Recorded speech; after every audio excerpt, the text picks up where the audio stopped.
Selbstverständlich habe ich mir mit Abstand den besten Platz im Haus ausgesucht. Ich stehe hier auf dem Kassel-Platz in Istanbul, mitten auf dem Eventgelände. Mein Name ist Marco Büchel und ich begrüße euch ganz herzlich zum dritten Tourstopp der Red Bull X-Fighters World Tour 2012. Die Stimmung ist grandios, so viel kann ich verraten. Die Leute sind in Scharen gekommen, die Maschinen sind bereit, die Athleten brennen auf einen Wettkampf. Das Wetter würde passen. Und ich sage bewusst würde, denn es liegt in der Luft. Es windet und der Wind ist zeitweise leider sehr stark. Die letzten Tage und auch heute war etwas chaotisch. Zuerst der Location-Wechsel hier auf diesem Platz. Wunderschöner Platz, aber sehr exponiert vom Wind. Das Training gestern konnte so zwangsläufig irgendwie durchgepeitscht werden. War nicht ganz optimal. Die Qualifikation fand gar nicht statt. Bis jetzt noch nicht. Und jetzt sind wir hier und hoffen natürlich, dass der Wettkampf noch über die Bühne geht. Wir drücken jedenfalls jetzt schon die Daumen. Ich gebe jetzt hoch an die zwei Kommentatoren, den Christian Brugger und auch unseren Experten Basti Wolter. Selam Merhaba zum dritten Stopp der Red Bull X-Fighters World Tour 2012. Ein ganz herzliches Servus aus der Türkei, jetzt auch vom Kommentatorenplatz. Ich sag gleich mal Hallo zu Basti Wolter. Grüß dich. Hallo Bobi. Schön, dass du es zu mir geschafft hast. Es ist ein Stopp, der ein bisschen im Zeichen des Windes steht. Wir können gleich mal drüber sprechen. Wir sind in Gefahr. Es steht auf der Kippe, ob heute hier gesprungen, gefahren werden kann. Was hast du für ein Gefühl? Ja, der Wind ist doch sehr stark hier. Die Strecke ja ziemlich direkt am Meer gelegen. Gestern gab es schon Probleme. Die Quali wurde erst verschoben und dann heute Morgen abgesagt wegen des Windes. Wind ist so ungefähr der größte Feind für Freestyle-Motocrosser. Es ist einfach sehr gefährlich, wenn man springt und die Fläche des Motorrades, die wirkt da in den 10, 12 Metern Höhe, in dem man sich befindet, wie ein Segel. Und man hat da leicht mal 1, 2 Meter seitlichen Versatz. Und das ist natürlich äußerst ungünstig, wenn man die Tricks durchführt, gerade wenn man das Motorrad auch komplett loslassen will. Und deswegen ist der Wind einfach so gefährlich und deswegen wird hier erstmal nicht gefahren werden. Aber normalerweise lässt der Wind zum Abend ein bisschen nach und das ist die Hoffnung, die wir jetzt haben. Wir schauen mal auf den Windsack hier am Kalicesme Square, am Kalicesme Platz, direkt vor dem historischen Schloss. Und naja, momentan ist noch ziemlich viel Bewegung drin. Wir hören mal rein in ein Interview mit dem Sportdirektor Tess Sewell und wir sind bereit für ihn. Ich glaube, der kann uns mal erste Informationen geben, wie die Situation ist, wie der Stand der Dinge ist. Ronnie Renner fragt ihn. Kind of the voice of the riders right now. Explain to me, Tess, what's going on right now. Well, the problem here in Istanbul is over the past few days we've had this really crazy wind condition. Unfortunately, even if we can get the sustained winds down low enough, what's happening is the wind gusts are still high. They've been over 30 kilometers in the last hour. And as you know, what that does when you're in the air on a bike is that it can knock that bike sideways. You become a big sail. So obviously the guys may be able to ride right now, but they definitely can't ride at a competition level. And that's what Red Bull X-Fighters is all about. Yeah, I do know as a rider, and I honestly think right now I wouldn't even want to jump, let alone do tricks. And these guys, when they do it full on. No doubt about that. How do you guys come up with these decisions?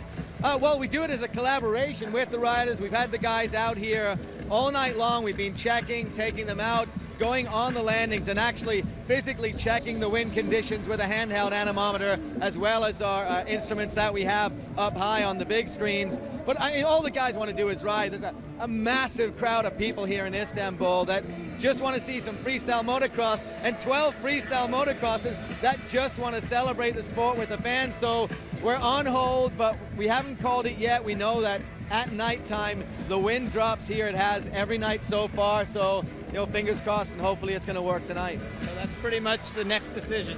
Yeah, next decision we're going to make here probably within the next 30 minutes. Bring the guys out again and see if we can't get this sport in the air. All right, man. Thank you so much, Tess. Thank you.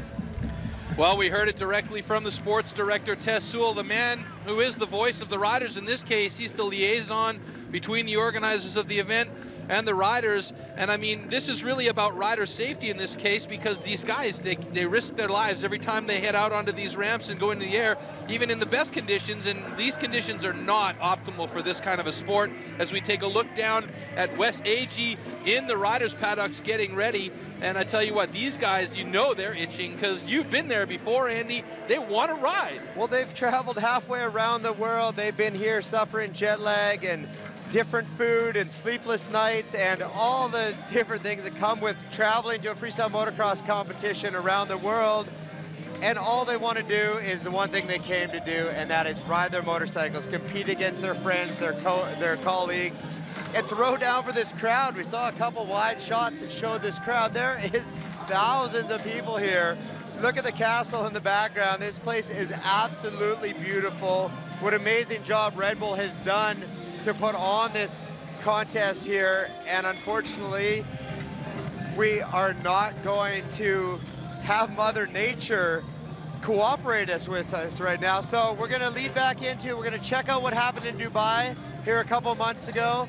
And hopefully in the next 30 minutes or so, this wind calms down. All right, let's take a look back at the opening event of our season 2012, Dubai in the United Arab Emirates. Unlike any other. And it is here that the top 12 riders in the freestyle motocross world have come to do battle on the shores of the Gulf.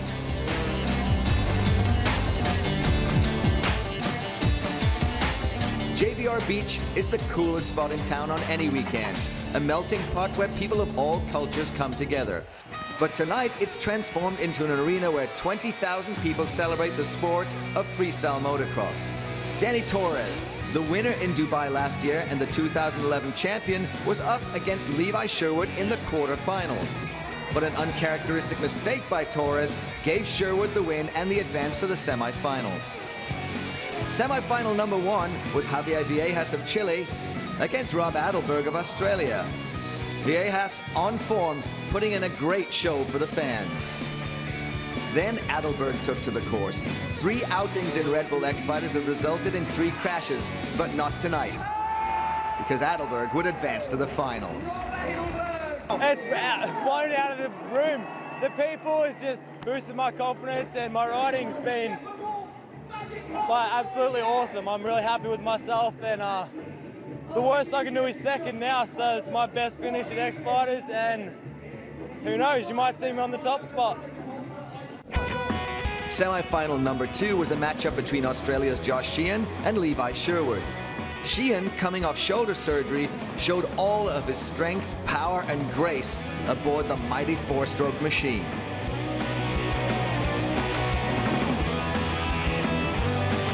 But Sheehan's strength would be no match for Sherwood's effortless style. Levi advanced to the finals. So tonight's ultimate contest would be between the young Australian Adelberg and the young Kiwi Levi Sherwood. Adelberg, in a 2-minute run, threw out every trick he had in his arsenal. The question was, would it be enough to take down the on-form Sherwood? In the 2011 season finale in Sydney, Australia, Levi Sherwood had to be content with 2nd place. But tonight was to be no 2nd place performance. Levi dominated the big course and accented the win with this giant dead body Shaolin backflip. Ladies and gentlemen, put your hands together for Levi Sherwood! Coming here, you know, I wanted to get on the podium, and you know, I practiced hard, and I felt like I was riding good, but I still wasn't expecting 1st place, you know. So all I wanted to do when I came here was go home safe, but I managed to take a trophy this time, so yeah, stoked. From the shores of Dubai, the Red Bull X-Fighters Tour now moves on to Glen Helen, California. Well, Levi Sherwood leading after the first event in Dubai, and I mean, he had an absolutely fantastic run there, and I got to tell you, it was really nice to see a bit of a changing of the guard, because Levi struggled a little bit in the last little while with injury and confidence, and the level of his riding has really picked up this year. Well, Levi Sherwood leading after the first event in Dubai, and he really is a motivated rider this year, fully fit, ready to go, healthy, and well in control of his emotions, as we saw at the opening event here in the review. Aigo Sato having a quick visit with Levi down there in the paddocks. And again, look at this beautiful site that we're looking at, an absolutely fantastic location. Levi got kicked out of the hot seat basically after the Glen Helen event by a local boy from that area, Todd Potter, who is the current leader. We're going to have a look back at the Glen Helen event in a few minutes' time.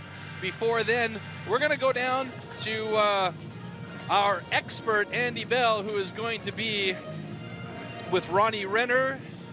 And we're going to try and find out from a rider's perspective, because Andy Bell is a rider. We're going to try and find out from a rider's perspective what's going on in their heads right now. And we're going to go down to Andy Bell and Ronnie Renner in the hotspot. Yeah, Andy, we've been to quite a few shows in our day, buddy, and we've never really came across this situation. Usually the wind kind of dies off, but it's still pumping here in Istanbul. I know, it sucks so much for these riders. All they want to do, we have the 12 best riders in the world here. They're competing on this world tour, and all they want to do is ride. They want to put on a show for these fans. They want to compete against their friends out here, and unfortunately, Mother Nature is not cooperating. Although, as I say that, it feels a little calmer. But people at home don't understand that, yeah, you could jump a motorcycle in this right now. I mean, it may be really sketchy, but the tricks these guys are pulling are right on the verge of not dying. I mean, it's so gnarly now, so a little bit of wind could really screw everything up. So these guys' safety is what's at stake, and gotta live to ride another day, is what they say. Well, yeah, you've done shows before, and you have pushed that envelope. You haven't done the tricks that these guys are doing, no doubt about it, but they've came here from all parts of the world to do battle, and when they do things, they give it full bore, and it's not, like you said, you can't even jump right now. No, it's these gusts of wind are something like 30 miles an hour right now. I mean, it's almost knocking us off when we're up top on the jump. It's just so inconsistent. That's the biggest issue. You could adjust for the wind if it's consistent, but 1 minute it's 5 miles an hour, 1 minute it's 30 miles an hour. So it's really sketchy up there. Some of the backflip combos these guys are doing are just so next level that it's not like back in our day where you take a handoff or do a little butt whip or something. I mean, these guys are going all out, and unfortunately, any little bit of wind or inconsistency could be the end of not only a night of the season, and this is a 6-stop world tour, so you got to be there for the next round. Well, from a camaraderie standpoint, how are these guys reacting down here? Are they working together? You know, obviously you said they want to get out there and ride. Yeah, I mean, they're the 12 best guys in the world, and well, these Turkish fans, I think there's something like 30,000 people here tonight. They're heartbroken. The guys, they're performers, they're athletes, they're here to put on a show, and nothing sucks more than sitting back in that dressing room back there. They're geared up, they're ready to go at the drop of a hat, and to leave all these fans wanting more. I mean, it's such a bad feeling, and they're gonna do everything they can to get out here, but Mother Nature just really isn't cooperating. You know, Andy, you were talking about the gust. Obviously, people know what a wind gust is, but tell us how it affects the rider, like confidence-wise. Well, just one time you can hit the jump, and if you're hitting a 75-foot jump with no wind, you know how fast to hit that. If a 30-mile-an-hour gust hits you in midair, I mean, it could push you back 10 feet. And 10 feet is a huge difference. You could case the jumper if it hits you from behind you. You could overjump by 10 feet, and that's really dangerous, and I mean, there could be some really bad crashes. So for sure, safety is the #1 issue out here. I would say, you know, you've got the Canadian Saran and some big tricks. Has the wind ever affected you? And what would you say in reality here, the new age, what is the dangerous tricks? I mean, besides everything. Pretty much every time the guys hit a jump out here, the jumps are so big, and they're just riding on the edge every time. I mean, a backflip cliffhanger, it's like the bike becomes a sail, and if the wind, you need to land straight up and down, the wind can blow it out from under you. Even in the right side up tricks, it can really just, if it hits you from the side, you can move 10 feet over. And if you move 10 feet over in midair, you're landing off the jump, you're landing into another ramp, could even like hit a wall out here and run into the crowd. So these guys are itching back there. I know they're all in their gear. We've been in this position. It sucks. They're doing everything they can, but They know when that decision is made to do the contest, they got to put it all on the line, and they will put it all on the line because this is the World Tour. There's points up for grabs. There's money up for grabs. I mean, this is a real deal. It's a real deal, especially for guys like Danny Torres right now. Danny Torres is sitting way down in the points. He's last year's World Tour champion. He got like an 8th place last weekend, and unfortunately for Danny, this is the kind of course that he could really come back and take that lead back from Todd Potter, or at least gain some points back on him. So Danny Torres, Javier Villegas, some of these guys back there, they're gunning for Todd Potter, who's sitting in that first place position right now. And Todd just smiling. I mean, he wants to ride, but if they don't get to ride, he goes into the next round in Madrid as the tour leader still. So he needs to stay safe. All these guys need to stay safe. And hopefully something changes here in the next 20 minutes or so. Well, our fingers are crossed, Andy.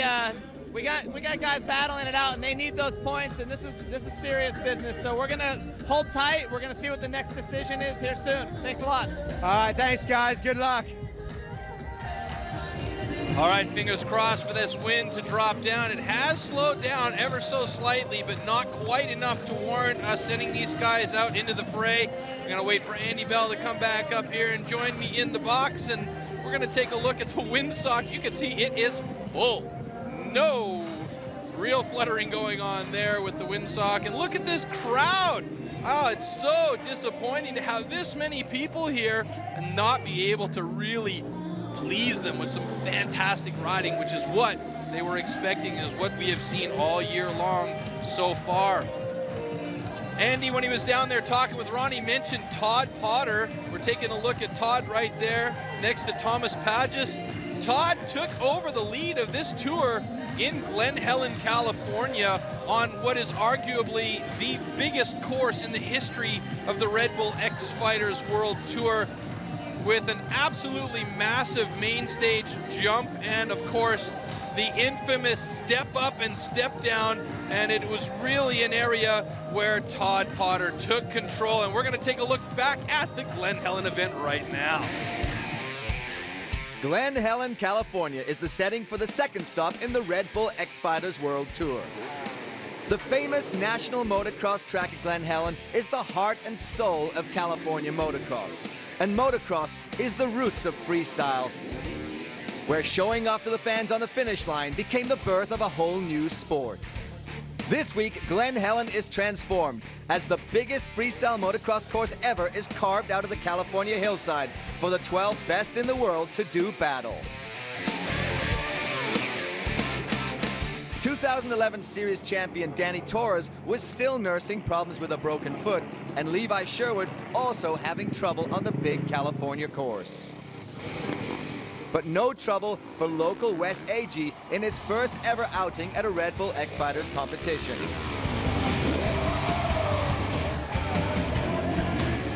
Hometown and this track really fits my riding style, so I'm just pumped to be out here doing it. Wes Agee impressed both the fans and the judges with his masterful command of the massive course. But a problem with his brake lever in the semifinal against Tom Pages would cost him almost 30 seconds of his 90-second run. That left the door open for Frenchman Tom Pages, coming back to Red Bull X Fighters after a long absence. Pages again proved why he deserved to be back in this competition, with huge transfers and unbelievably unique tricks like the Volt.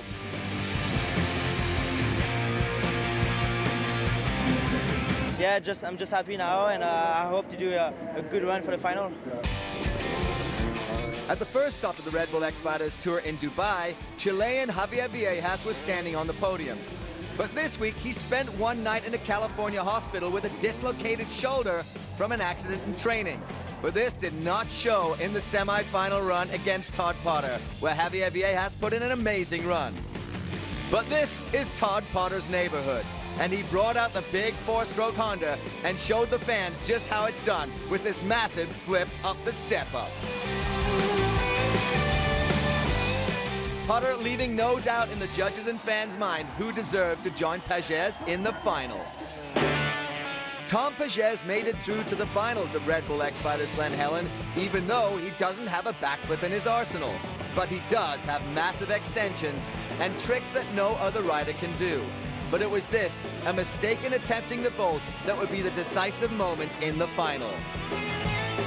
Todd Potter came into the Glen Helen track and simply owned it from day one. It was Potter who could pull every trick over every part of this course, whether natural terrain or ramp, impressing the fans and the judges alike. This was definitely my track, like where I knew that this is the one that I could win for sure. And that's what I did today, and just it's an amazing feeling, and I just want to thank X Fighters for bringing me out, and all my friends, family, and all the fans out there. They were cheering so loud today, and it just pulled me through, and it was a really great feeling. Thank y'all. The win in Glen Helen puts Todd Potter at the top of the Red Bull X Fighters Series rankings, 5 points clear of Levi Sherwood, as the tour moves on to Istanbul, Turkey.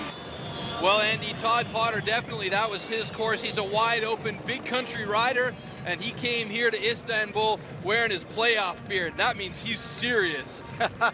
There's a Canadian comment for you for sure, but you're absolutely right. Todd Potter, the course in Glen Helen was built for Todd Potter. It was not built for Todd Potter, but it was his dream course, obviously. He loves that wide open, big, free ride kind of feel. Yeah, he's a ramp guy too. We kind of all grew up with a lot of ramps and all that in the last 10 years of freestyle, but what Todd Potter loves is those big, wide open jumps. But I'm really hoping, it seems like maybe we'll convince him to go out and do a couple jumps for the crowd, but just because, we have to remember this, just because if you see them hit a jump, get in the air, do a couple little tricks, it's completely different from throwing down a competition level run. These guys are the best in the business. They cannot afford to get injured in the middle of this $1 million tour right now. They could be out, you could have what happened to Andre Villa last year in Poland, out for the season. He once again is out for at least a couple months now, unfortunately sitting back at home, probably watching the broadcast. What's up, Andre? If you're listening, we miss you here, buddy. But unfortunately, it's so dangerous out here right now. Hopefully, they will be able to at least put on a bit of a show out here for the Turkish crowd, but competition is not going to be happening tonight. Yeah, it's a questionable call, and I mean, it's got to be a decision that's made between the sport director and the riders, and they have to feel comfortable with the situation as well, and that's something that we really need to clarify to the audience that's watching, because it is such a risky sport. It is the most dangerous sport right now on the planet, and these guys are the best at it, but that doesn't mean that they can control the situation. Mother Nature says no. When she says no, that's it. There's no questions asked on our part. No, well, if you watched any of these guys walking down from the top of the landing there, Matt Rabot, Danny Torres, the crew, they are limping like a bunch of 85-year-old men. And that's unfortunately from crashes that occur during the normal elements, normal wind, normal riding conditions. This is far from normal, and they just can't afford to risk it. Like we said, this is just the halfway point in the series. And if there was any way possible for them to say, I think we can do this, you know that they would do it. They've come all the way halfway around the world to do one thing, and that's to ride their dirt bike. So not being able to crushes them. And we're talking about these guys, when you just mentioned, you know, they're limping, they get injuries in optimal conditions, and I mean, you know, they're just putting it all on the line, and that is a testament to the absolute level that they've taken it to in the last couple of years. And I mean, it's really such a shame for the audience, 30,000 plus people that have been streaming into this arena all day long in order to be able to watch a great contest go on. And it's unfortunate that it's just not going to be able. We might be able to see the guys do a couple of show jumps, like you said, completely different level, but at least they're going to try and give the guys that are coming here to watch this something to do. And, you know, speaking of something to do, during this windy season, or this windy conditions, I mean, you and I had the opportunity to go to the Spice Market and the Grand Bazaar. The guys did it too. It was a really nice thing. We're going to check that out right now, how much fun they had at the Grand Bazaar here in Istanbul. Noch viel, viel schneller, und das ist viel zu intensiv, das würde es nicht möglich machen, hier zu fahren. Wir können die Sicherheit nicht garantieren. Also, Red Bull X-Fighters 2012 hier in Istanbul, gecancelt, abgesagt. Ich kann es natürlich verstehen als ehemaliger Fahrer. Was können wir jetzt machen? Wie geht es nun weiter in der World Tour? Also die Punkte bleiben natürlich ganz gleich. Endergebnis von Glen Helen ist auch das Ergebnis nach Istanbul. Also Todd Porter führt weiterhin vor. Lieber Sherwood, mir tut es natürlich leid. Unglaubliche Arbeit wurde hier verrichtet. Alles wurde bewegt, alles wurde versucht. Wir können nichts tun, leider müssen wir absagen. Wir schauen vor. Nächster Stopp ist Madrid. Also Ronnie sagt Danke. Und Tessio, der Sportdirektor, bedankt sich nochmal bei der Crew, die hier wirklich tolle Arbeit geleistet hat und das alles hier nochmal versucht hat. Aber das Wetter hat einen Strich durch die Rechnung gemacht. Ja, und das ist auch der Zeitpunkt, Basti, wo wir sagen müssen, tut uns leid, aber mehr können wir hier nicht mehr tun. Safety first, das ist schon immer die Regel gewesen. Freestyle Motocross ist einfach gefährlich genug bei normalen Bedingungen und insofern völlig nachvollziehbar diese Entscheidung, so schade sie auch ist. Also 30.000 Zuschauer hier in Istanbul, ebenso enttäuscht wie wir.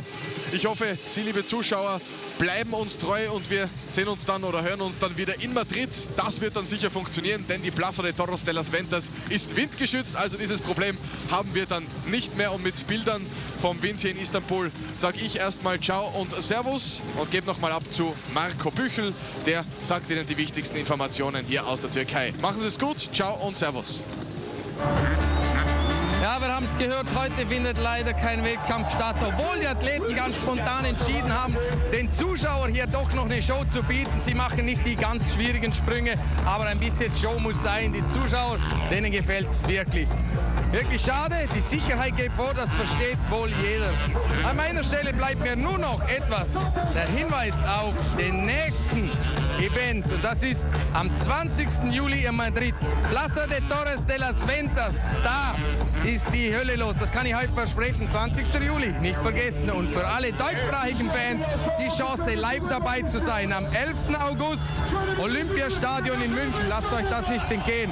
Wenn ihr noch mehr Action-Sport wollt, mehr Freestyle-Motocross, mehr von den Red Bull X-Fighters, bleibt dran. Wir zeigen jetzt euch die besten Bilder vom letzten Tourstop in Glen Helen. Ich wünsche einen schönen Abend. Das war's aus Istanbul. Ciao.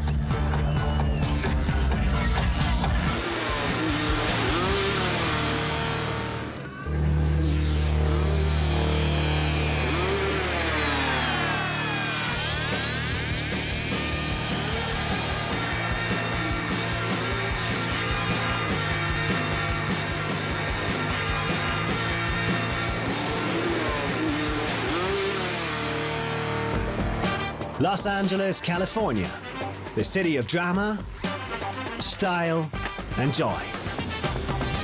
The city of the rich and the beautiful.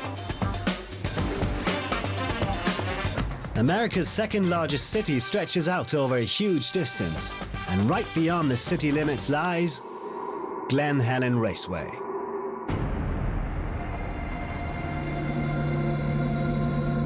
The heart and soul of California motocross.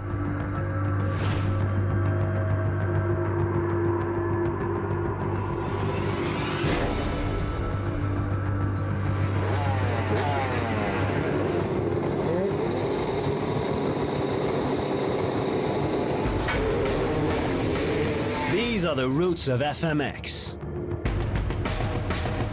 This is where the riders raced across the course.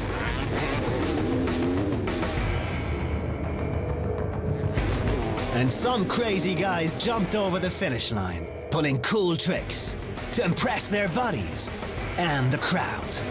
They gave birth to a whole new sport, freestyle motocross.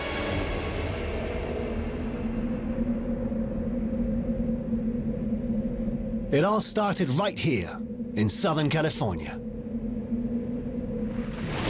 The Red Bull X-Fighters have come for their second stop of the World Tour to celebrate the roots and the heritage of FMX.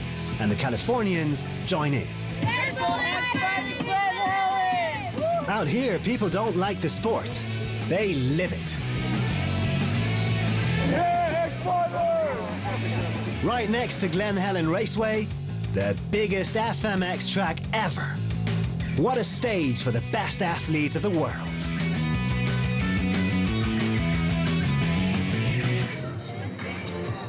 The riders area. American local hero Todd Potter carries the high expectations of the crowd on his shoulders. Rookie Wes AG talks to head judge Jason Moriarty.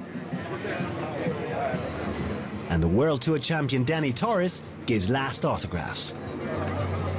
An old friend is back at Red Bull X Fighters. Tom Pages makes a comeback after a 2-year absence. Levi Sherwood enjoys the calm before the storm. He won the first contest of the season.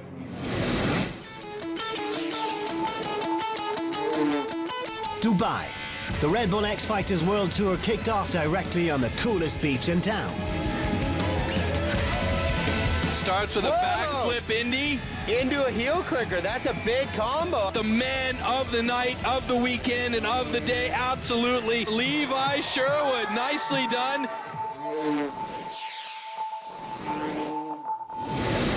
The stage is set for action in Glen Helen, California. Good afternoon, everyone. Welcome to sunny California and the Glen Helen Raceway. Today, the Red Bull X Fighters celebrate a return to the roots of the sport by coming back to the birthplace of freestyle motocross. How great is it to be back here in the United States for this one after a 3-year absence from American soil? So stoked to be able to witness these guys taking on this massive track that we've built here in Glen Helen. It's going to be an exciting afternoon of freestyle motocross. Well, hold on to your bars, folks, as we get rolling with event number 2 on the Red Bull X Fighters World Tour 2012. 6 riders have already qualified for the quarters. The remaining riders fight for the last 2 spots, amongst them World Tour champion Danny Torres. Nice rock solid, and again a heavy landing from DT. You know, his feet are going to be suffering after this run for sure, and it looks like he's really motivated to get out of this round 1 and make an appearance in the quarterfinals. The Spanish champion struggles on the difficult track, but he goes through. Javier Villegas is next. He finished 3rd in Dubai. Coming across our line here, there's the Pastrana. That's something that he loves to throw out during his runs. A nice lazy boy grabbing onto the back fender. What a relief for the Chilean. After crashing in practice and a night in the hospital, he qualifies for the quarterfinals. The official results: Villegas and Torres make it to the head-to-head rounds. Behind the scenes at Red Bull X Fighters, from now on, it's man against man. Tom Pages and Aigo Sato qualified 1st and 2nd. With this little cheat sheet on the handlebars, Levi Sherwood wants to win his 2nd title in a row. The best riders of the world take a look at the track, the biggest and most demanding they've ever ridden. Big, bigger, Red Bull X Fighters courses. It is an adventure playground for big boys. A 6 meters quarter pipe, a 10 meters high and 30 meters wide wall ride, a 20 meters high step up. Here we are, Glen Helen, and this is the biggest freestyle motocross park I've ever built. Dane Herron is the world's most creative dirt designer, and this course is his masterpiece. I've never seen a course so big, ever. It's gigantic. Wow. Crazy. It's really cool that there's options. Like, no 2 runs should really be the same, you know? That's too big for me, for a little guy. A course bigger than a football field, with jumps like on a downhill slope. A threat to the riders. I don't feel scared. I feel challenged. I think probably the scariest thing in this whole course is that step up, because it doesn't look possible, but I'm sure someone's going to do it, but I'm definitely not going to do it first. If you case or you overjump, scary. The first practice session. The riders try to get familiar with the massive step up.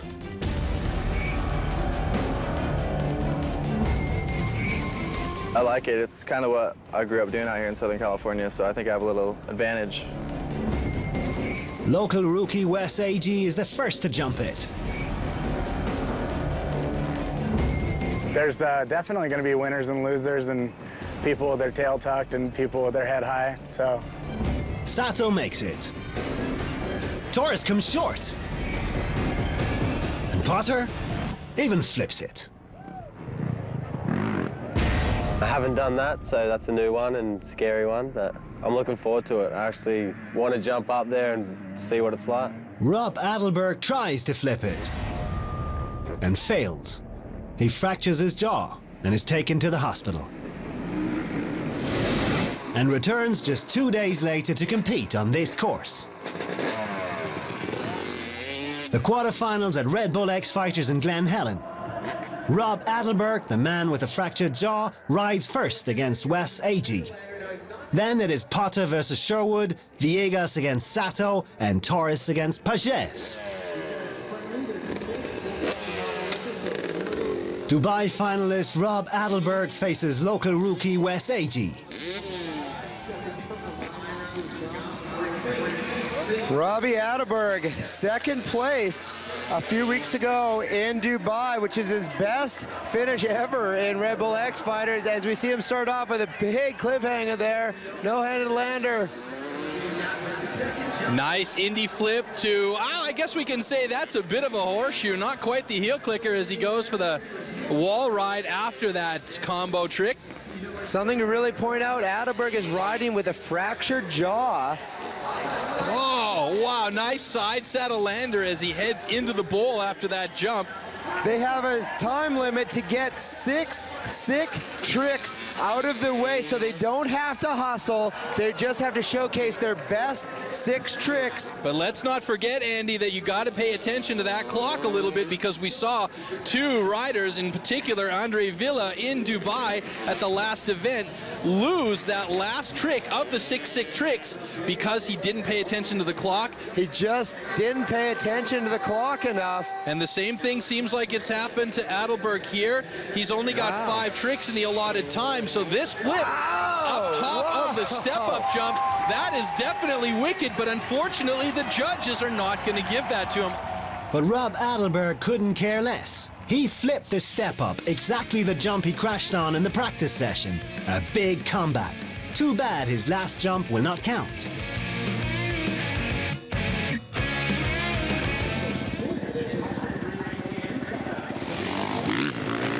As you see Wes Agee here. Wow, look nice. at that backflip, no-hander. He really stretched out back. I can't wait to see that in the replay. That was fantastic.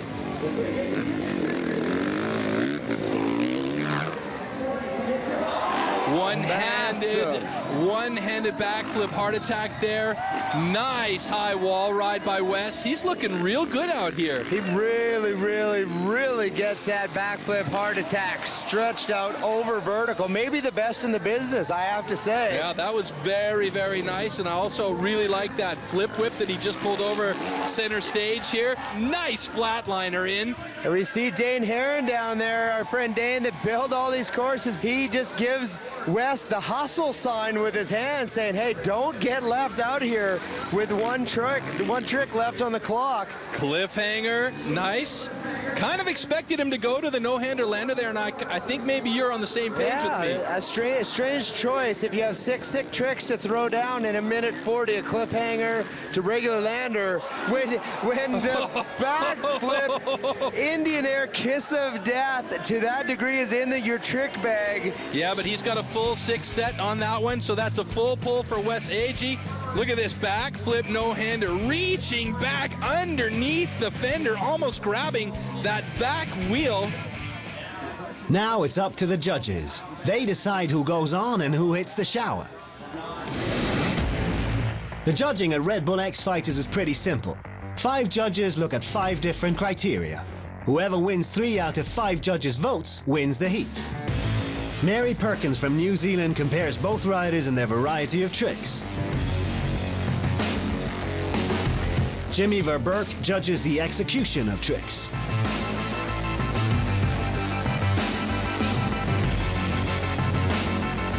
Jose Gaspar from Brazil checks out the style.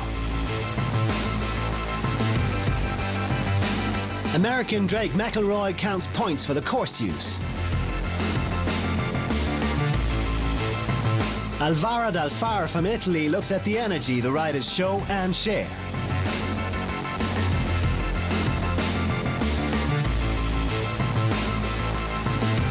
Head judge Jason Moriarty oversees the 5 judges and can overrule them if necessary.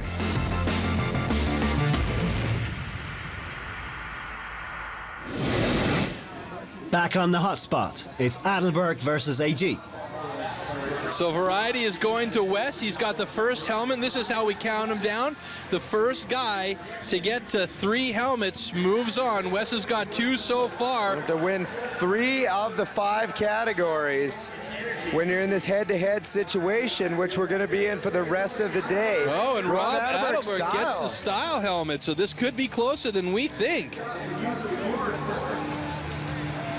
That one's going to Wes AG, so Wes moving on. Rookie Wes AG goes to the semi-final. But Rob Adelberg mastered his fear and flipped the step up. I wanted to do the flip up, the step up. I knew it wasn't going to count, but I did it for myself because that's what I broke my jaw on. I did it for the crowd, so I'm happy either way. Todd Potter will be up next, and he has got a big plan in his pocket. 2 days before the contest, Todd Potter checks the course thinking about his lines, and he has brought a very special coach in, Nate Adams. Rock solid over that big dirt table and pinning it back over to this to hit the berm, seat grab flip. Everybody behind you helps, and I knew that it would just be a help to kind of just run my plan for my run past Nate and see what he thought, and maybe if he could critique it, like as a judge's standpoint or anything. And I don't know, just if you never try anything different, you'll get the same results. So I'm going to try something different and see where it goes. Nate Adams is the mastermind of the game. He is all over this course. I think he's touched almost every feature. Oh, wow, Nate Adams. Something completely different. Finds himself a new line. He won 2 World Tour titles and many events due to his unique way of riding the courses. I kind of always specialized in big courses, so when Todd asked me to help, it was kind of a compliment. So I wanted to come out and be a part of it and just help Todd out. He's one of our riders for Deaf Family, so I want him to get up on the box. And you know, Todd's been really putting in the work the last few years, so I want to see him do good. So I'm just gonna give him my efforts and give him my expertise and see what we come up with. There's a lot of opportunity on this course and stuff, and there's some lines that no one's hit yet and stuff, and we're gonna probably save those for last. It's probably the game plan. Todd Potter, the local hero with the game plan. The quarterfinal. Dubai champion Levi Sherwood faces Californian Todd Potter. Levi getting out there, waving around, and we're going to see what he brings Levi on top of battle. a KTM SX250, and he starts right away with a Shaolin backflip, although it wasn't super clean. Attacks that wall low and fast as he comes towards our position here, Andy. Yeah, one-handed heart attack into two-handed heart attack, and he's kind of floats around here, coming back over to the ramp. Jumping up into the bowl turn here, really lays out the flatliner. That's one of Levi's signature tricks. His nickname was the Rubber Kid for the way he really twists himself into multiple contortions on top of the motorcycle as he comes back around. Another ramp for Levi as he gets a backflip kiss of death. Great extension. And he held that for a long time. He got back on that bike quick to finish the rotation. It was a really nice, complete trick. I mean, that was about as good as it gets for that one. Well, 3 out of his 4 jumps have been on a ramp, 4 out of 5, and then he finishes out his 6th trick, cliffhanger, right in front of the judges. Of all things, Sherwood missed his best trick, the Shaolin dead body flip that won him the Swatch Best Move Award in Dubai. He leaves the door open for Potter. Potter is on, and if Potter puts his head down right now, it's going to be really hard to take him down. I know he's going to have some really creative lines out here. He actually had his good friend Nate Adams come out and walk the course with him. Wow, we see Potter get right to the top. He is ruling the wall ride here in Glen Helens. We get a nice two-handed heart attack over the long dirt table. As we see Potter coming around, he's going to just whip over that 108-foot tabletop. Todd Potter seems pretty pumped about how it's going in the run so far. He's got 3 of the 6 tricks with a minute left in his run. Big backflip off the dirt takeoff with the heel clicker in there, and then he flips up, flips up, the step up, and the crowd is erupting here in Glen Helen as he has 5 in the bag. Todd Potter, stop celebrating, get on that last ramp there. Show us what you've got. Flip levers come up for him as he goes for the Indy flip. I think that's going to do it for Levi Sherwood in this one. Levi Sherwood didn't really go near the step up at all, and Todd Potter was all over it. Nice cliffhanger backflip. Look at the great extension. Potter really showing how comfortable he is with one of the top 3 probably toughest tricks in the sport right now, and he really opens up, stretches out, and I think he's going to have no problem taking down Levi Sherwood in this head-to-head battle. And Levi Sherwood's getting the first helmet for Variety. I think that might be his last helmet. Execution. That's what my gut's telling me. Goes to Todd Potter. It's a tie game so far.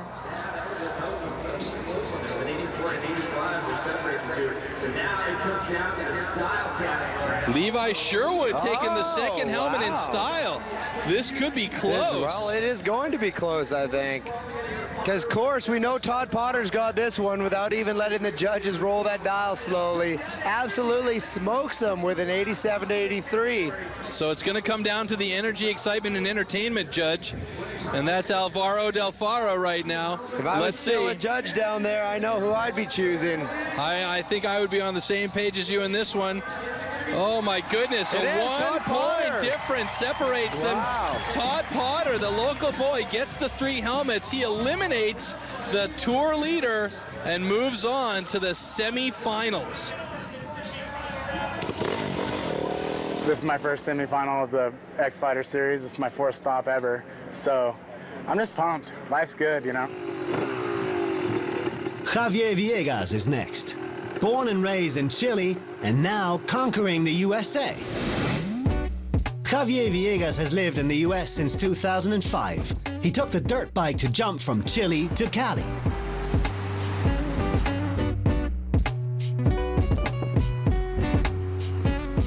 My dad used to race motocross, so as soon as I had enough money, he bought me my first bike. I was 7. The part I liked the most about riding was just jumping. Like, I couldn't care about how fast I was going. I just wanted to jump. How far, how high I was jumping, even if it meant crashing. Just wanted to be the kid that would jump farthest and highest than everyone else. I was pretty much born with the talent for freestyle and get so much recognition for it that I decided, you know what, I'm just done with motocross racing and I'll just go for freestyle. And soon enough, I touched ceiling. Like, I was too fast. I was the best in Latin America, and I wanted more than that. So that's why I decided to move to the United States in 2005. From Chile to Cali. Sounds like a Hollywood script. But it's not a comedy, it's an action movie. It's a super thin line. Like, one day I can be learning a new trick and getting better and better, and just a slight mistake is gonna send me to a hospital for 3-4 months.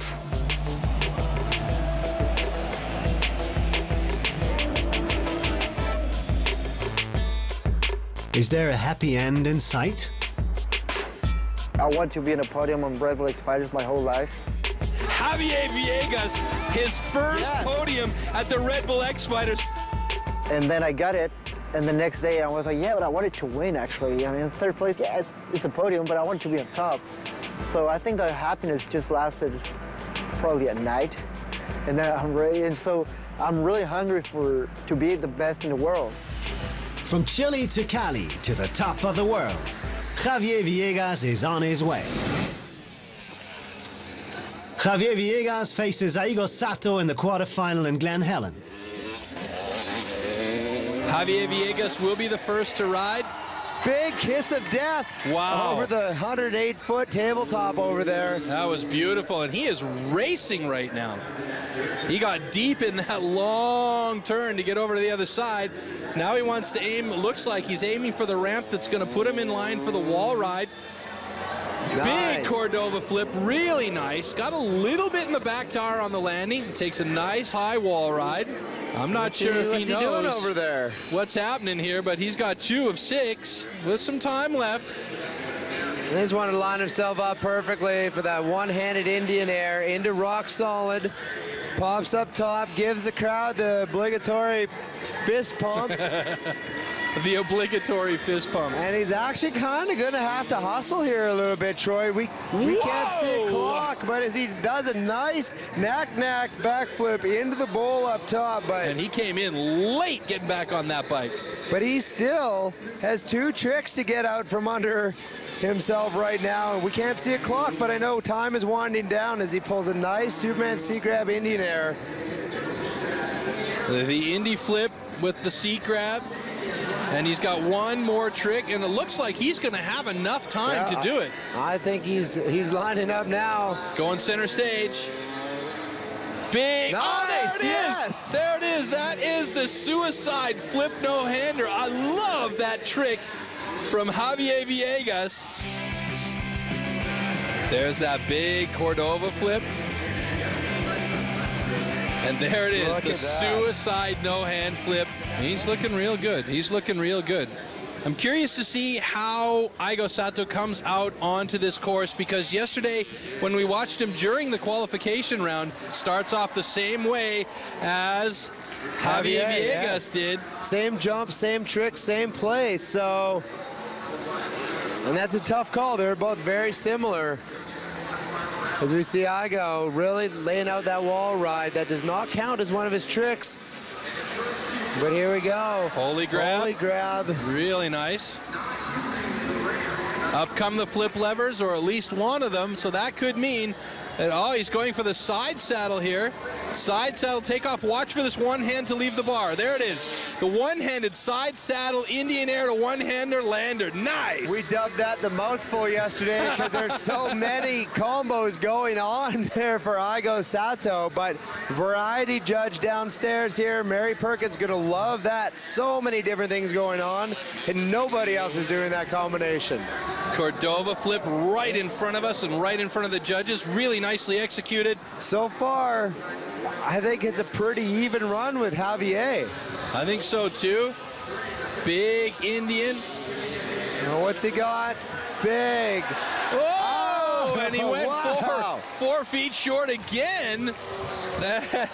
Yikes. Really struggling to get over that jump. He's shifting up into 4th gear. Freestyle motocross bikes never get out of 2nd gear, hardly ever. Here, Glenn Ellen, he's shifting into 4th gear to go well over 120 feet on that transfer. Javier by half a point on variety. First helmet goes to Javier. And so does the second one. Javier, he is looking nervous here. He wants it. He wants it so badly. Aigo Sato gets one. And I think he's going to get course as well. So this is going to be a nail biter right down to the end once again. No, course goes to Javier Villegas. Really? Javier goes once again to the semifinals. Javier Villegas, his journey goes on. I'm so happy now. Like, just now it's probably the biggest achievement of my career. Having an injury, 1 day later, be ready to ride, and the next day, ride at the best of my abilities. The last quarterfinal. World Tour champion Danny Torres faces the winner of the qualifying, Tom Pages.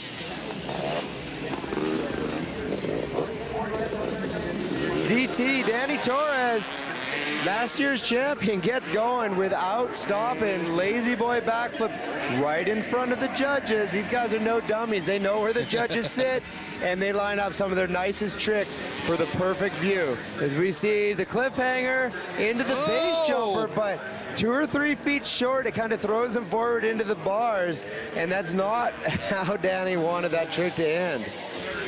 Big rock solid, huge low landing again, and as I said earlier on, as we get an overhead view of this absolutely massive course here, it's not helping his foot situation with those heavy landings low down on the transition. Backflip, heel clicker, not quite very. Though I'm thinking sometimes when you have a little, we'll say just a little mistake, like coming up short on that base jumper, sometimes it goes to your head and you think about it instead of just brushing it off. And there we go, nice switcheroo there, one-handed seat grab Indian air to the other hand seat grab Indian air, and then into the no-handed lander. Danny throws down number 6. Cordova, backflip right in front of the judges. Again. But you know what was glaringly missing from that run was much use of course, Troy. All his tricks were done on 3 ramps. You have to remember the judging criteria here at Red Bull X Fighters. Now it's up to Tom Pages. He did not ride the Red Bull X Fighters for the last 2 years, mainly because he quit backflipping back then. But Pages has tricks in his arsenal the other riders only dream about, like the vault. Oh, and right away, Thomas Pages comes in with the vault. Can you say starting off strong? What a fantastic way to get into this quarterfinal action of the Sick Tricks. Whoa, and the deepest. Wow. So inverted. Backwards, upside down Upside over there. down, absolutely. That whip was insanity. Nice tsunami coming our direction. I mean, even with the volt, that's the first trick in his wicket today. You see Pages. Well, they're not going to count that as a trick, but oh my goodness! Cow. That was absolutely unbelievable. That's the same jump that Sato just cased, and Pages getting another 20 feet of air, it seemed, over that one. And then throws in the flatliner Holy Indian. cow. Man, oh man. That was unbelievable for Pages. He throws down now another massive whip. Pages rides his quarterfinal without one single backflip, and nobody is bored. Wow, the body variable. You see him step off the side of the motorcycle, do a complete 360, grab back on the motorcycle and get it back under his body before he lands. So, very impressive trick. All right, let's see how the judges decide to rank these two gentlemen here, as there's a lot of discussion going down. Thomas Pages gets the first helmet. Execution now, let's see. Danny Torres 1-1. This is going to be interesting. Style, Pages. By a long shot there. Long way. Maybe it was just for that custom painted TLD lid he's wearing. I don't know.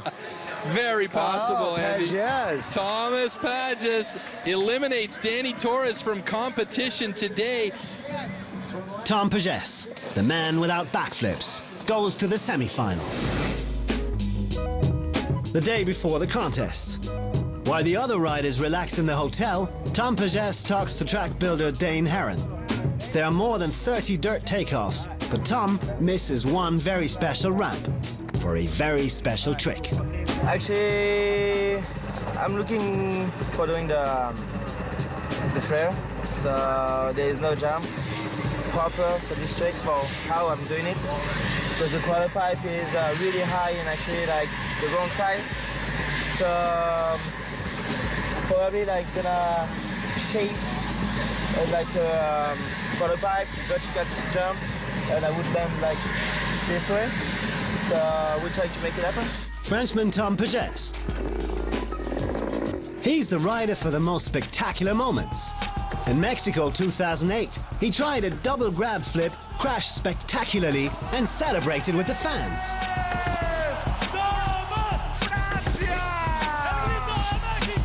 1 year later, he tried to pull the front flip in Texas.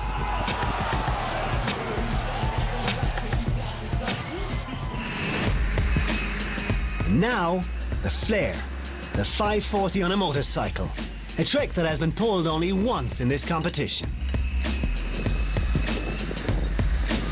That's too high. You know what I mean? Yeah, maybe.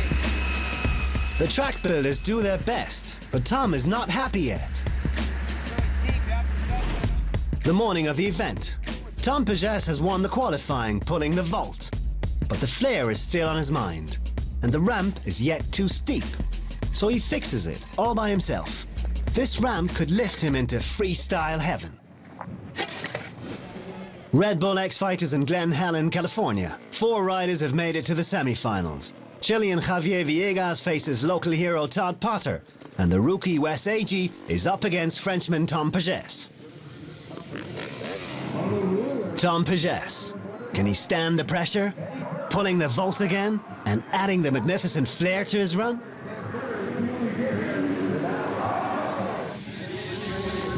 It is the US against France. It is Wes Agee challenging Tom Pages. Wes not wasting any time. He's going to go for it right away. The flip levers are up, and here we go. Nice Cordova flip. Beautiful landing by Wes. 2 wheels, dropping it down as clean as it gets. Uh-oh. Nice. And he's having some problems there with his handlebars. Oh, that's no good. But I hope Wes realizes that he's allowed to have a timeout. If he calls for a timeout, then they'll give him the time that he needs to fix that bike within reason and then continue his run again. I think as a newbie, as a newcomer to this tour, he probably is not aware of that in the rule book. And that is a big, big problem for Wes at this point in time. He's basically lost 30 seconds as he gets going. Oh, that's too bad. That's too bad. And if he had known perhaps about that rule, all he had to do was hold up his hands and show the T with his hands that he needs a timeout. But it seems like he's gotten everything fixed up and he's ready to roll again. He's got a nice backflip over the main stage here as he heads towards the 60-foot step-up jump. Yes, and flips it. Big floaty flip up. And not to be confused, it's not 60 feet long, it's 60 feet high. That's how big this thing is as he turns around, drops in on the massive step down. Still looking pretty smooth considering his heart rate must be about 220 beats a minute after trying to fix that flip lever in the far corner. Yeah. Saw him hammering away on the bar, and we're going to let him have this one. He was under power when the horn sounded, finishes off his run with the lazy boy, and they might even let him have this jump right here. That was a triple set. Look at that height as he just floats up that thing. Wow. I cannot imagine what that feels like, and I probably never will know unless I've really done something terribly wrong. And now we're waiting for Thomas Pages. Is he going to try and pull out a backflip? Is he going to try and pull out that super secret trick that he shoveled up that super secret lip for over there? It's a super secret that we can only wait and see. Well, we're about to find out within the next 90 seconds, so I'm pretty excited to see what he's going to bring to the table right now. Starts things off with a nice rock solid combo off the side of the bike. Oh, but he does it again. That's 2 tricks, the same tricks back to back as he heads toward the big quarter pipe. Whoa! Whoa, Did you see the amplitude on that one, Andy? That was massive. Biggest we've seen anyone go. Cliffhanger to no-hander lander along the big transition, crossing the step-ups. Now the difference between the base jumper we've been talking about and the cliffhanger to no-hander lander is he did check the bar in between, sort himself out, and then hit it that way. But as we go, aiming at the big step-up, what's he got up here? Whipping it out, Indian air, as we saw in the quarterfinal. Now, what is Thomas Pages thinking right now? Okay, he's not turning over towards that lip. There's the vault. Yeah, body varial out of Tom. And I love that little fist pump at the end. I don't think he meant to do that. I think it was like, get out of here and get back on the bars as quick as possible. Still 30 seconds left on the clock as he throws down a massive whip, rolling into the wall ride. Very solid wall ride for him, and we have 13 seconds left on the clock. Is he going to come around? Well, Andy, this is the time that he's got to do this super secret trick if he wants to do it at all. No, and I don't think he's going to do it here. He whips it out. So what we just saw was Thomas Pages use pretty much every aspect of this course. So as far as the course use judge is concerned, he's done his job. Really laying it out on that transfer line, so. Pages delivers the vault one more time. But will that be enough to beat the local? So Wes Agee, he gets the variety helmet. Well, it is true. He did repeat a couple tricks. Thomas Pages, execution goes to him. Tie game so far with 3 helmets still to give away. Thomas has the advantage now after style has been awarded. Oh, course use, Thomas Pages. Wow. There you go. Pages goes to the final without a single backflip. Will he add the flair now? Well, I don't know. It depends at the beginning of my run. So I don't know. I will give everything, but I don't know if I will do a new tricks. And then he learns a lesson about being a Frenchman and challenging the Americans on their home soil. Who was that?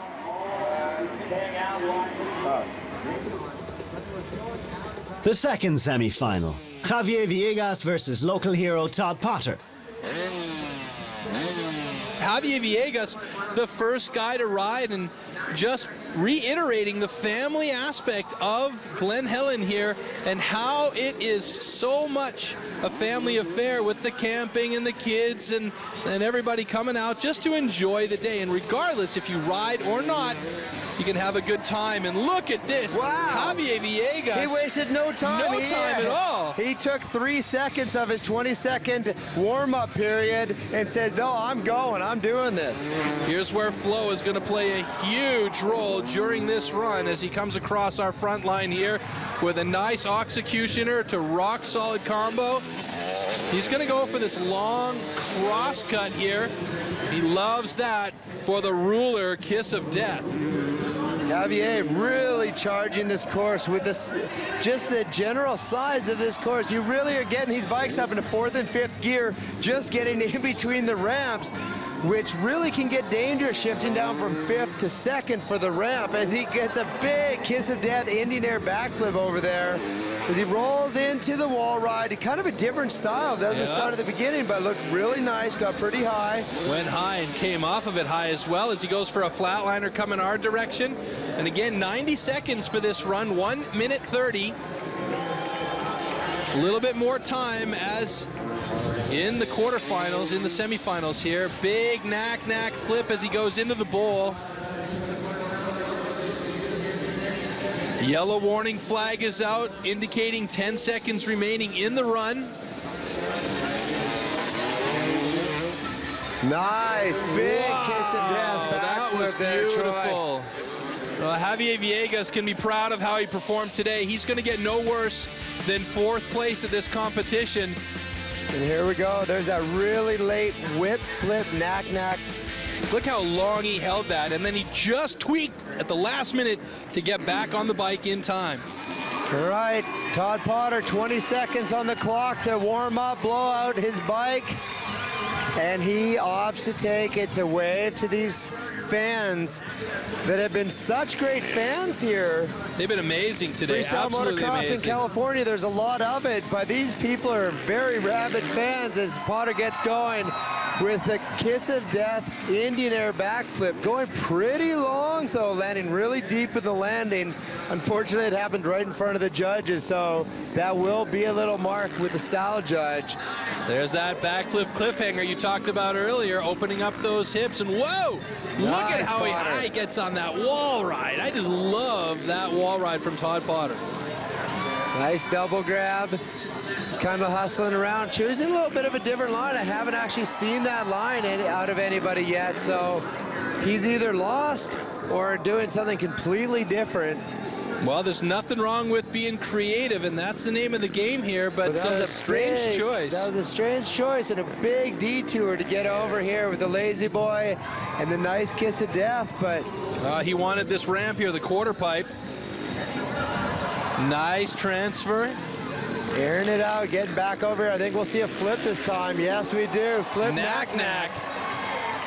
On the 108-foot tabletop, the only guy really on the day flipping that natural terrain bad boy. So Potter really showcasing the variety of his skills right now. Right now, we should see him take over center stage and go up onto the step up. This has been the bread and butter trick for him as he backflip, heel clicks it. Nice. And goes for it. Is he going to flip it up? Yes, he's going to flip it up. Flip and he had whip on the way up. Absolutely. Plenty of time. What a way to end a run for Todd Potter. Oh, and a heel clicker in the step down. What a great way to end his run for local boy Todd Potter. The crowd lights up here. The backflip cliffhanger, one of the best I've actually ever seen in competition. Look at that, really stretches it out. And there's that backflip whip up onto the deck there. And that is just big, and he had plenty of room there. And now it's going to come down to the judging decision. Variety, that one's going to Todd Potter with only a half a points difference there. Execution, they're going to give that one to Potter as well. I think he's going to do a full pull on this one with all 5 helmets. There it is. Pretty close, Todd Potter. Good call, good call. Todd Potter moving to the final. And meeting Tom Pages there. Now he has to step up his game. If he wants to beat Potter, he needs the vault and a flare in his run. Can Pages stand this pressure? The final in Glen Helen, Todd Potter versus Tom Pages. Well, check out the huge American flag flying high above us here. That is a lot of wind that has sprung up over the last half hour. Todd Potter gets ready. Here we go, folks. The first jump of the final between Todd Potter and Thomas Pages. Todd Potter going for the backflip Indy. And let's see what kind of line choices he goes for in this run. There's that cliffhanger flip. Cut that one a little bit short. Cut that much tighter than he was before, but nice and solid on the wall ride as it comes back towards the big dirt tabletop. Kind of same line so far as he started off his last couple runs with. And here's that little bit of a strange line choice as we called, but I don't think that's hurting him too much, though. He took an opportunity there to say hi to the audience, and that's something the Energy, Entertainment, and Excitement judge Alvaro Del Faro will be looking for. Here he comes, coming along the line that's cutting across us in front. A lazy boy right there. Yeah, and there's that kiss of death. Kiss of death ruler, beautifully executed as he heads toward the quarter pipe, and he airs that one out. That's good, Potter. And here we go. He's been flip knack-knack in this in earlier runs. There we go. Same trick. Oh, looking so solid. lazy as well. Very, very nice. Floating it through. Not too many issues with the wind.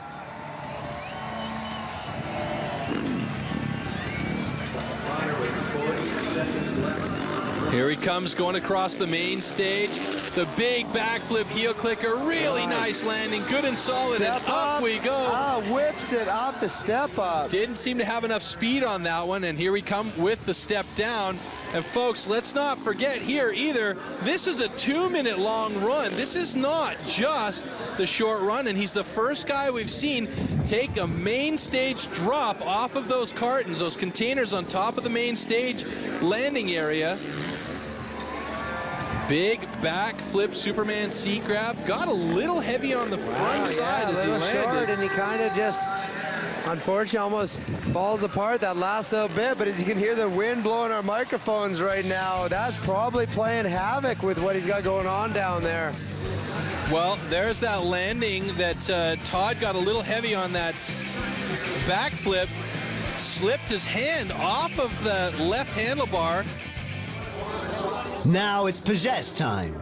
Will he pull the vault again? And will he jump the flare on his hand-shaped ramp? This is it. This is the last run of the day. Here we go. He times it perfectly. Starting off solid down there with the rock solid into the no-handed Superman. That's a new one for Pages today. And let's see if he skies this like earlier. Yes, he does. And a one-hander thrown in for good measure as he heads towards this long dirt jump. The cliffhanger to no, oh, he didn't drop the no-hander lander this time. Didn't feel the confidence. Got back on the handlebars. Turning the opposite direction now, heading back towards the center stage and the step up. Big Indian. Really getting that thing going. Wound out in fourth gear.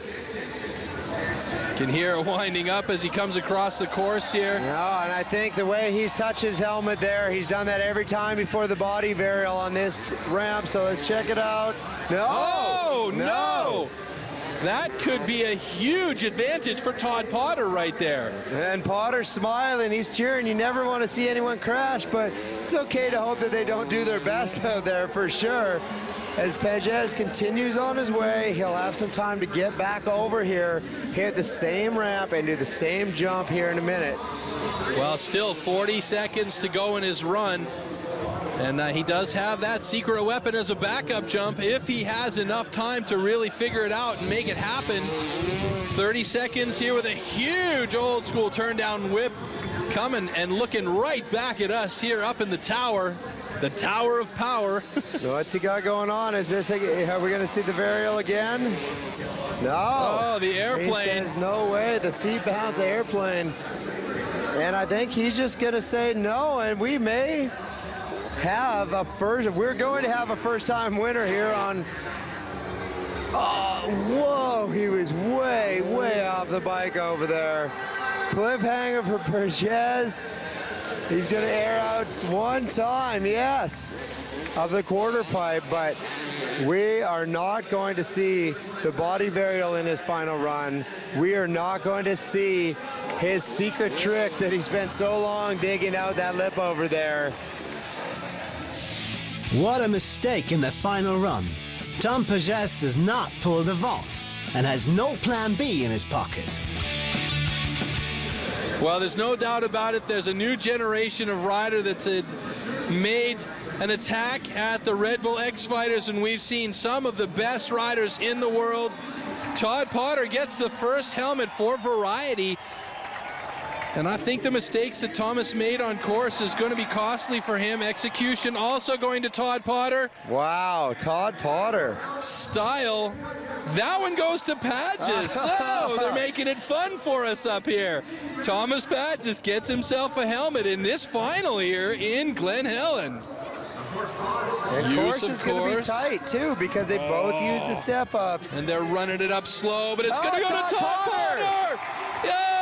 Todd Potter wins himself the Glen Helen stop of the Red Bull X Fighters 2012. Wow! Tom Pages is sad. He did not manage to pull the vault, and he did not even try the flare.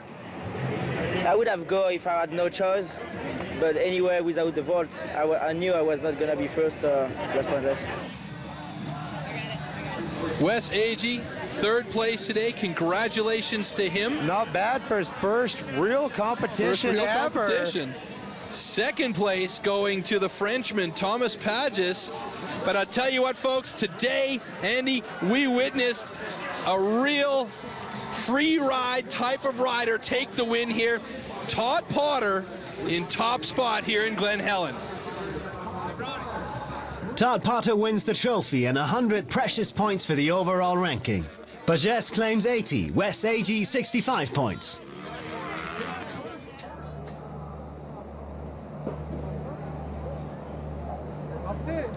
Und hier also der Stand der World Tour nach 2 Stops. Todd Potter hat sich hier gleich mal in Front gesetzt. Vor Dubai-Sieger Levi Sherwood, Villegas ist Dritter, Edelberg, Pages und Sato folgen in den Top 6 der Tour. Ich glaube, ich werde mir jetzt einfach mal eine Auszeit nehmen. Nein, Scherz also. Das war natürlich ein super Event für mich. Ich werde neue Tricks ausprobieren und ich verstehe langsam, wie das Judging funktioniert. Also war großartig hier. Fantastisch. Just awesome. Die World Tour überquert nun den Atlantik, bewegt sich nach Europa und hält für den 3. Stop des Jahres in Istanbul in der Türkei. Die X-Fighters sind also in die USA zurückgekehrt und auf dem größten FMX-Track aller Zeiten gegeneinander angetreten. Lokalmatador Todd Potter hat den Heimvorteil genutzt und sich seinen ersten Sieg auf der Tour geholt. Bis bald bei den Red Bull X-Fighters bei ServusTV. Machen Sie es gut.